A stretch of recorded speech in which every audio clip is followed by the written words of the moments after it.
Hello guys. So today I will be taking the topic of C set.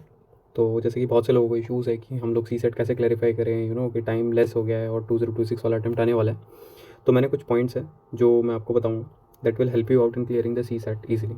Okay. तो हम लोगों को पता ही है कि सी सेट बेसिकली है क्या। सी सेट हमारे पास क्वालिफाइंग नेचर का एग्ज़ाम है। ठीक है। सो क्वालिफाइंग नेचर का मतलब है कि हम लोगों को मिनिमम नंबर ऑफ मार्क्स चाहिए जो हमें हेल्प करेगा सी सेट को क्लैरिफाई मतलब क्वालिफाई होने में। ठीक है। तो इसमें क्वेश्चंस हमारे पास एज यू ऑल नो हमारे पास टोटल कितने क्वेश्चंस आते हैं, 80 क्वेश्चंस आते हैं। ठीक है। इसकी कट ऑफ जो है जो यूपीएससी ने सेट कर रखी है दैट इज़ 33%।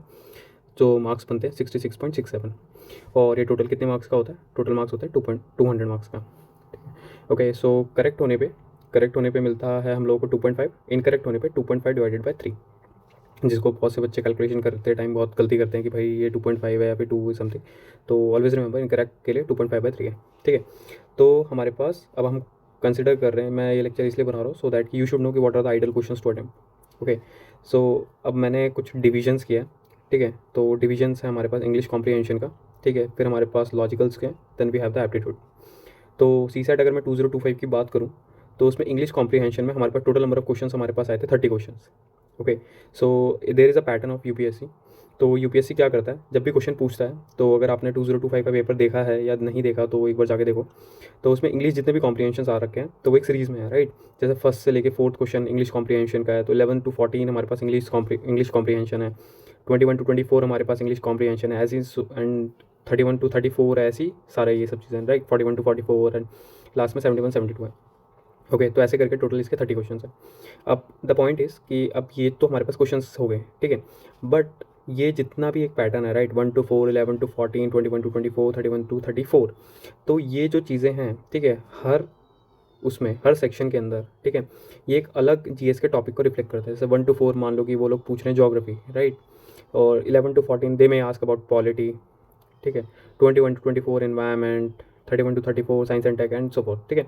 तो ऐसे इनका पैटर्न है। तो जो इंग्लिश कॉम्प्रीहेंशन हमारे पास होते भी हैं तो वो किस टाइप के होते हैं, हमारे पास जीएस ओरिएंटेड होते हैं ज़्यादातर, जो यूपीएससी पूछता है। तो अब मैंने उसको डिवाइड किया, जो हमारे पास इंग्लिश कॉम्प्रीहेंशन आते हैं उसमें 6 टाइप ऑफ क्वेश्चन ज़्यादा आते हैं, मतलब।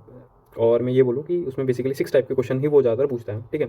पहला है critical message, second is assumptions, message conveyed, then we have the crux, central idea and corollary. तो अब आपको करना क्या है बेसिकली, ठीक है, ये जो 6 टाइप के क्वेश्चंस हैं इनको आप अटेम्प्ट करो। ठीक है। और मोस्टली कोशिश करो कि सिर्फ आप पीवाईक्यू ही करो, सो दैट कि पीवाईक्यू के साथ जो आंसर की जो यूपीएससी देता है, ठीक है, उसके साथ आप अपने आंसर को कोरिलेट कर सकें। ठीक है। सपोज करो कि आपने क्रिटिकल मैसेज का ये आंसर लगाया है, राइट, और यूपीएससी ने भी वही आंसर दिया है, तो आप यूपीएससी के साथ अलाइंड हो। ठीक है। बट कभी कभी क्या करते हैं कुछ लोग करते हैं कि भाई किसी कोचिंग सेंटर की उन लोगों ने आंसर की से रेफर कर लिया, कोचिंग सेंटर में आंसर अलग है बट यूपीएससी आंसर की में अलग है। जो लोग चेक नहीं करते हैं तो फिर वहाँ मेन पेपर में जाके वो लोग फंस जाते हैं। ठीक है। और ये जो टाइप ऑफ क्वेश्चन है इसमें कौन हेल्प कर सकता है आपकी, राइट।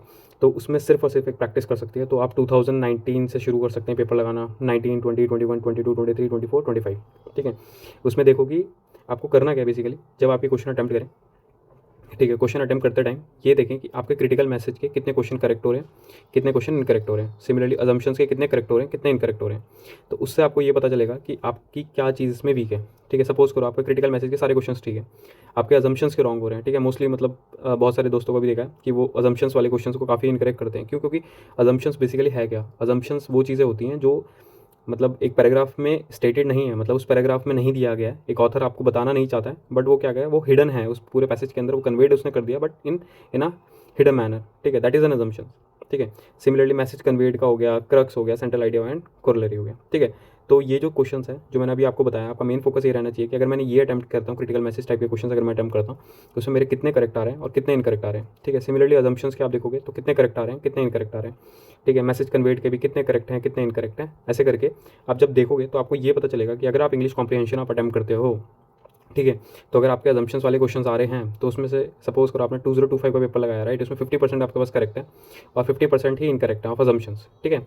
बट अगर आप 2024 का लगाते हैं तो उसमें सपोज करो 60% हो जाता है, या फिर 60-40 हो गया। नेक्स्ट आपने 2023 का लगाया तो उसमें 40-60 हो गया। तो उसमें आपको ये पता रहेगा कि अजम्पशंस के क्वेश्चन के अंदर almost on an average 50% correct होता है, 50% रॉन्ग होता है। ठीक है। तो आप यहाँ पे बहुत वाइजली आप स्टेप लोगे जब आप ये क्वेश्चन इस टाइप के क्वेश्चन जब आएगा तो, और आप अटैम्प्ट कर रहे होगे तो। ठीक है। नेक्स्ट वी हैव मैंने कुछ चीज़ इसमें लिखी थी। सपोज़ करो इस साल हमारे पास 2025 के अंदर हमारे पास 30 क्वेश्चन थे, राइट। 30 और आपके 30 के 30 करेक्ट कर लेते हैं, ठीक है। तो उस केस में आपका 75 मार्क्स बनता है। That is I mean you have already clarify this exam, ठीक है, for C SAT. But suppose करो, लेट्स सपोज कि उसमें 30 क्वेश्चन है, आपने 20 करेक्ट किए एंड 10 इनकरेक्ट क्वेश्चन है, ठीक है। तो उस केस में क्या होगा कि अगर मैं ये इसको करेक्ट का अगर मैं मार्क्स कैलकुलेट करूँ दैट इज़ 50, ओके।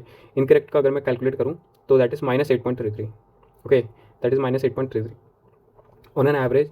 तो आपका जो रिमेनिंग स्कोर बनता है दैट इज़ 41.67। अब यहाँ पे इशू क्या है कि अगर आप देखेंगे तो अभी आप कितने मार्क्स से लैग कर रहे हैं, 25 मार्क्स है, ठीक है। तो आप 25 मार्क्स से जब लैग कर रहे हैं, अब ये जो मार्क्स हैं अब आपको कहाँ से गेन करना है, that is from apti and logical, okay. तो और एप्टी और लॉजिकल आई एम एज्यूमिंग कि आप लोगों का इतना स्ट्रॉन्ग नहीं है, ठीक है, या फिर मतलब आप लोगों ने इतनी ज़्यादा प्रैक्टिस नहीं करी है एप्टी और लॉजिकल को लेके। तब उस केस में क्या करना है आपको आइडेंटिफाई करने हैं क्वेश्चंस, ठीक है। तो आपको एज यू नो कि आपको सारे क्वेश्चन तो अटेम्प्ट करने हैं नहीं वहाँ पे, राइट। 80 क्वेश्चन आपको अटेम्प्ट नहीं करने हैं, ठीक है। आपको बेसिकली क्या करना है, वो जो आपके रिमेनिंग क्वेश्चन हैं दैट इज़ योर 50 क्वेश्चन, जो आपके 50 क्वेश्चन आपके रिमेनिंग है, उसमें से आपको 10 क्वेश्चन आइडेंटिफाई करना है, ठीक है। और अगर आप उसका सेफ साइड लेना चाहते हो, ठीक है, तो उसमें से आपको 12 क्वेश्चन आइडेंटिफाई करना है, ठीक है। जब आप 12 क्वेश्चन को जब आप आइडेंटिफाई कर लेंगे तो जब उसका स्कोर आपका कैलकुलेट होगा, क्योंकि एप्टी और लॉजिकल में एक है कि आप जो क्वेश्चन अटैम्प्ट करेंगे या तो वो 100% करेक्ट होगा या फिर वो फॉल्स होगा, ठीक है।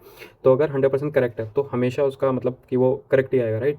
तो 12 इंटू 2.5 अगर मैं करता हूँ, सेफ साइड वाले 12 ले लेता हूँ, 2.5 करता हूँ तो उसका 30 स्कोर बनता है। तो 30 plus that is 41.67, that is approximately how much, 71.67, right. तो यहाँ पे आप इजीली क्रैक कर लेंगे सी सेट को, ठीक है। तो most important thing what I wanted to tell here is, ठीक है, कि आपका अगर एप्टी लॉजिकल वीक है तो you have to gain marks in the paragraph sections, okay. अगर वहाँ पे 30 क्वेश्चन अगर इन लोगों ने पूछे हैं यूपीएससी सी सेट 2025 के अंदर, ठीक है, नेक्स्ट ईयर भी अप्रॉक्सीमेटली 30 होंगे या फिर 28 होंगे, इससे कम ये नहीं पूछेंगे कि एक सेक्शन इन लोगों ने डिवाइड कर रखा है। आप बेशक 2024 का पेपर भी उठा के देखेंगे तो उसमें भी इसी तरीके का होगा, 1, 4, 11, 14, 21, 24 ऐसे करके ये लोग पूछ रहे हैं, ठीक है। तो इंग्लिश कॉम्प्रीहेंशन में आपको मैक्स टू मैक्स मार्क्स यहाँ पे गेन करना है, ठीक है, अगर आपका एप्टी और लॉजिकल वीक है, ठीक है। But on a safer side I am telling you कि आप लोगों को क्या करना है, कुछ 12 क्वेश्चन अपने प्रिपेयर करना है, ठीक है। तो आप 12 क्वेश्चन कौन से आप प्रिपेयर करेंगे, ठीक है। That is first thing is कि आपको पेपर में पैनिक नहीं होना है, ठीक है। क्यों? क्योंकि आपको ये जो 12 क्वेश्चन है ना, ये ईजी वाले क्वेश्चन आपको आइडेंटिफाई करना है, ठीक है, जो ईजी क्वेश्चन होंगे, जैसे कोई सीरीज़ वाले क्वेश्चन हो गए, ठीक है, क्यूब वाले क्वेश्चन हो गए, ठीक है। या फिर हमारे पास क्या होता है कि सपोज़ करो कि जैसे ब्लड रिलेशंस वाले क्वेश्चन हो गए, ठीक है। तो अगर सपोज़ करो ये टॉपिक भी आपके अगर वीक हैं, ठीक है, तब उस केस में क्या करना है, आपको कुछ 6 टॉपिक आइडेंटिफाई करने हैं according to your own need, ठीक है। सपोज़ कि अगर आपका क्यूब स्ट्रॉन्ग है या फिर क्यूब आप इजीली 2 दिन में कवर कर सकते हैं तो आप क्यूब ले लें, ठीक है। Number system is a huge thing, right. But number system के एक्चुअली क्या है, क्वेश्चन काफ़ी ज़्यादा आते हैं। तो नंबर सिस्टम अगर आप कवर करें तो उसमें ध्यान रखें, जैसे एलसीएम एचसीएफ हो गया, ठीक है, या फिर क्या बोलते हैं, डिविजिबिलिटी हो गया, ठीक है, इस पे ज़्यादा फोकस रखें क्योंकि इसका हमेशा 1 या 2 क्वेश्चन हमेशा आते ही आता है, तो यहाँ से आपको 2 मार्क्स गेन हो जाएगा। सिमिलरली जैसे लॉजिकल के आप क्वेश्चन जब आइडेंटिफाई करेंगे ब्लड रिलेशन का, उसका एक क्वेश्चन हो गया, तो ऐसे आप मतलब टॉपिक वाइज देख लें। और if you need any help कि हाँ मैं आपको बताऊँ कि कौन कौन से टॉपिक, ठीक है, I should prefer you know कि कौन से ईजी टॉपिक हैं जो ईजिली आप कर सकते हैं और गेन कर सकते हैं, ठीक है, तो लेट मी नो, ठीक है। तो आज के लिए इतना ही, ठीक है।